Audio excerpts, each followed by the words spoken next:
Event recap films are always fun to do. We've done tons of them, from music to fashion to design events, and for the most part they all follow a very similar process. For this particular project, you couldn't really approach it with the standardized process that you would for other event recap films. Lightning in a Bottle is more than a music festival. This event delivers a plethora of experiences for people that are coming to participate and just enjoy the week. Everything from holistic healing workshops to art classes to comedy and magic and everything in between, including all the music. For this particular project, we were filming the ArtClave. And ArtClave really existed as a creative oasis, tucked right in the perfect spot of the whole event grounds. And it really provided people an opportunity to explore a little bit of everything from every side of the creative spectrum, from mask making, totem building, body painting, art therapy, to Shibari, there was just a little bit of everything with ArtClave. So this really was an opportunity for people that were participating and that were hanging out in ArtClave to really have some fun and to really explore things creatively that they may not have ever considered prior. This was a really cool place to be and a really great opportunity to film and to capture this. From a preparation standpoint, going into every production project, I really like to get as much information as I can ahead of time. It's imperative that I work closely with the client so I can get a clear understanding of all the goals and have all of the details ironed out so I can put together a proper production plan and make everything as smooth as possible once we get on set. So therefore, I like to speak with all the stakeholders involved. This way I can formulate a strategy and have a common sense of direction with all the key stakeholders so that while we're on set, everything moves as smooth and as seamless as possible. And the same goes for recap films. There's often a lot of variables in place, so it's a really good idea to have a clear outline of the agenda so you can be in the right place at the right time and capture everything that needs to be captured without missing anything that's key or valuable for the project. Technically, as is the case with all production projects, I armed myself with a plethora of lenses. I wanted to have as many options as possible so I can go wide and get tight when I needed to, and especially for a lot of these intimate moments. I knew that there were going to be some really special opportunities here to see people experience things for the first time. So having some really good prime lenses on me was important so I could really get close to the people and get close in on the action and make that as dramatic and hopefully deliver the experience back to the camera as much as possible. So let's talk about the music for a second.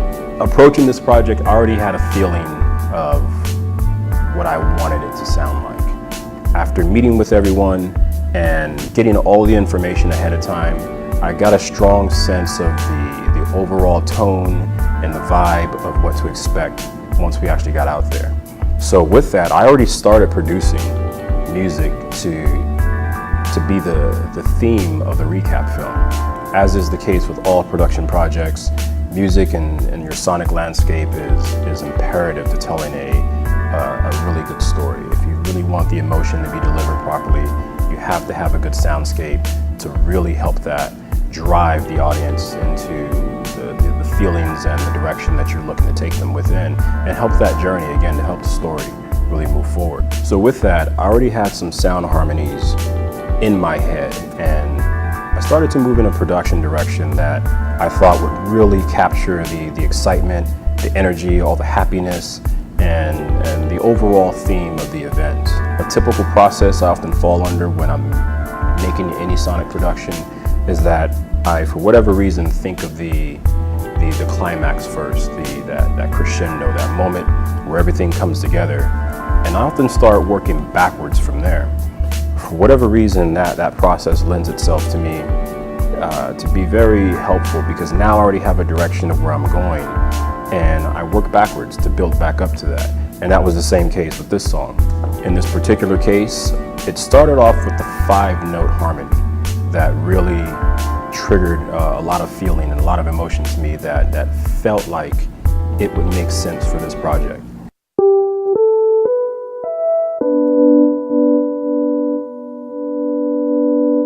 It felt like it would define the experience. It felt like it would define the festival. And that began to shape the entire soundscape.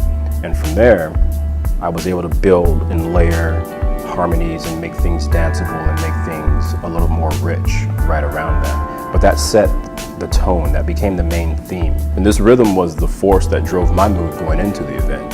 And once we got there, I saw that it was just about exact. It was just about right. What I didn't expect was the gentle energy that everyone came out with just to start enjoying their creative experience was something that the music wasn't communicating. I needed to create something around that also helped it communicate that part of the story as well. I think it really helps with introducing everyone to the event and also giving them that same sense of wonder, that same sense of creative exploration when everyone first arrived in the ArtClave. And we can take a listen to that to give you an idea of how that feels.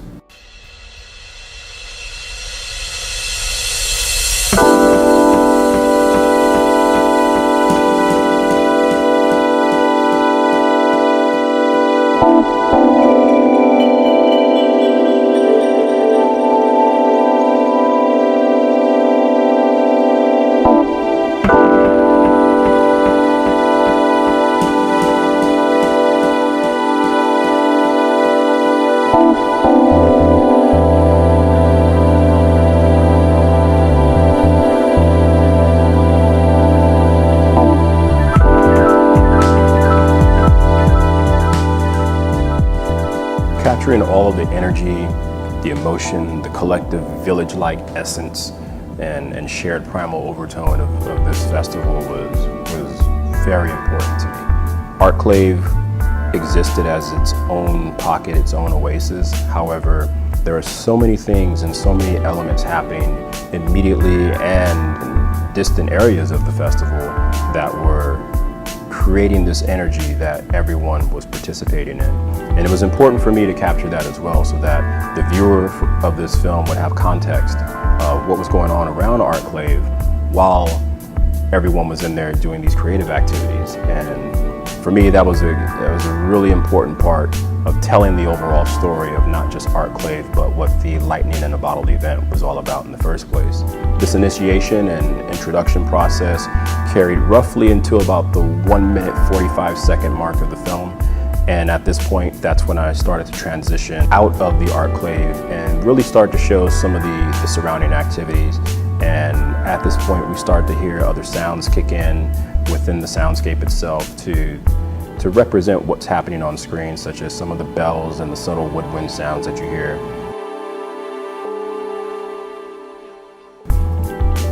Which was actually going on in the sound bath area. And that was important to me to try to communicate that sonically as well as visually on screen, because again, I'm just trying to create this story. I'm trying to make sure the viewer is understanding exactly what is happening. So with that, it was imperative for me to tell a multilinear story. I not only wanted to tell the ArtClave story as being the main purpose behind the film, but also this is a story of a festival that has a huge impact on people's lives and emotions, and I wanted to make sure that that was incorporated within all of the visual aspects that were presented. So as I'm editing the film, now this moves pretty well up until about the 3-minute, 10-second mark when this all starts to culminate into this energy that we're seeing, because it wasn't just a melancholic sense of calm energy. It was also this amazing festival where people felt genuinely excited throughout the whole thing. And there was so much happiness and fun and dancing and just, I mean, it's a festival. So people are having a great time. So about the 3-minute, 10-second mark, which is about halfway through the film, we start to transition into a higher sense of energy. This was the original production. So now we've worked ourselves backwards back into this original production. And as we can hear too, that 5-note harmony is still present. And it carries it through. And without the listener really knowing, what I think is kind of cool, it's basically the same tempo throughout the whole thing. We've just gone half speed to double speed, basically. And that to me really creates a good sense of cohesion throughout the film, because we're not being interrupted by changing the song or changing the tempo. It really is the same tempo for the most part. And to me, that was very successful, and I think that was very important to do for this particular story and for this particular project. So to complement that increase in tempo, I changed the editing style. I started using faster cuts, different editing techniques to really help communicate the pace and the excitement and all of the movement that was actually happening during this portion of the film. And for this climax part, I actually used some pretty cool effects. I used some light leaks and also some fragment overlays just to add to the dynamic. If we see here, I actually added a little bit of lens flare in there. And the diamond pattern I actually accomplished using the repeater in After Effects. And this actually helped to really create, again, more of an explosive moment in the film when everything is really starting to climax. This really helped it out a bit. And I think that communicates well to the viewer, because not only are we increasing the pace of the soundscape that's playing behind it, but we're also now creating a sense of heightened energy visually. And having those two things communicate together, I think, was really successful and really added to the value of that crescendo and making things that much more exciting. And that delivers also a really solid representation of what was happening at the festival, because again, it wasn't just all about yoga or art or healing. This was a festival with giant stages, bass and music coming from 1,000 different directions. And I wanted that to really be communicated, thus incorporating some of the dance floor footage from some of the stages. And these are all things that I think make ArtClave what it was, because again, it was this oasis, this moment of respite where people could come and just get their art on and make creativity happen. We now get to a part of the film where we see this sunset, which was pretty special. We had been filming all day and we're actually making our way back to the ArtClave itself. And this was on the final day of the festival. The crowd there, the audience really showed their appreciation for it. As we're filming this, we're hearing people, howling at the sun, and you could just hear the excitement and all the energy that had been built up over these previous 4 days of just excitement and just creative activity. And I thought it was a really important part to capture that, and we just happened to be at the right place at the right time. I mean, this wasn't really planned per se.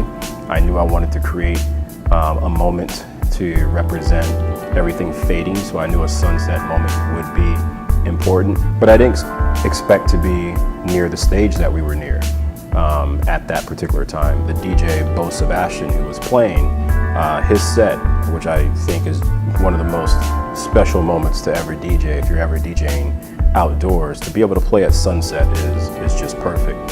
The music, the soundscape for this, I transitioned into a much more string heavy and chord driven soundscape to really help that emotion build up and just really communicate, wow, it's all coming together. And there's an interesting psychology when you think about the way we all respond to moments and how our energy kind of reflects the way we feel and the way we're interpreting what's happening around us, because I thought the tone and the chords that I chose for the soundscape were perfect to communicate what was happening on screen here with the sunset. And if you listen closely in the background, you can actually hear a little bit of Bo Sebastian's music. He actually went into a moment of his song that was a bit of a reprise, and it's on almost the exact same note that the soundscape I produced for the film is on. And it kind of confused me when I was cutting and editing the film, because I kept hearing these notes in the background that sounded similar, but they were a little bit off. So I thought perhaps I left a layer on in my production composition. So I kept going back into my production software to check if any layers were left active or if I accidentally moved something around, but it turned out it was just the sound bleeding through from the clip where I wanted to have the sounds from everybody cheering and everything. So that was pretty funny, but it was also interesting in a way, just from a psychological standpoint. Overall, I think everybody had a blast at Lightning and within ArtClave. I mean, this was a pretty special event.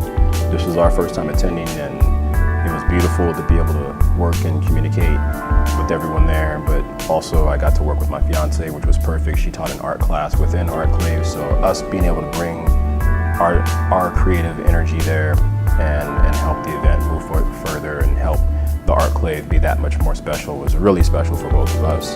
So after the end of the film, once you think everything is over, I had to throw an example of what was going on there and what the vibe was there. We were sitting there at one point at the beginning of the event, when we first arrived actually, the first day. We were setting up our camp and we just see this cavalcade of lake happy partygoers with this gigantic inflatable swan that it took about 6 or 7 people to carry, just bouncing through, frolicking from their camp straight to the lake. And I'm just sitting there looking at this like, wow, this is the embodiment of happiness right here. And as I'm sitting there watching it happen, it dawned on me, I have to capture this. I have to throw this into the film. I have to at least add this in somewhere. I wasn't sure where at that point, but I knew I had to incorporate it. And after I finished editing everything, I had this clip in the back of my mind like, oh, I need to throw this in. And having it come in just as a little bit of an extra at the end to me was a perfect way to communicate and just represent as a whole in a nutshell. This is what sums it up. This is what the event was all about. So hopefully you enjoyed the film. It was a blast to work on. This was a really cool project. I got to really do some fun things creatively within it, and check out more. Subscribe, and we'll see you on the next one.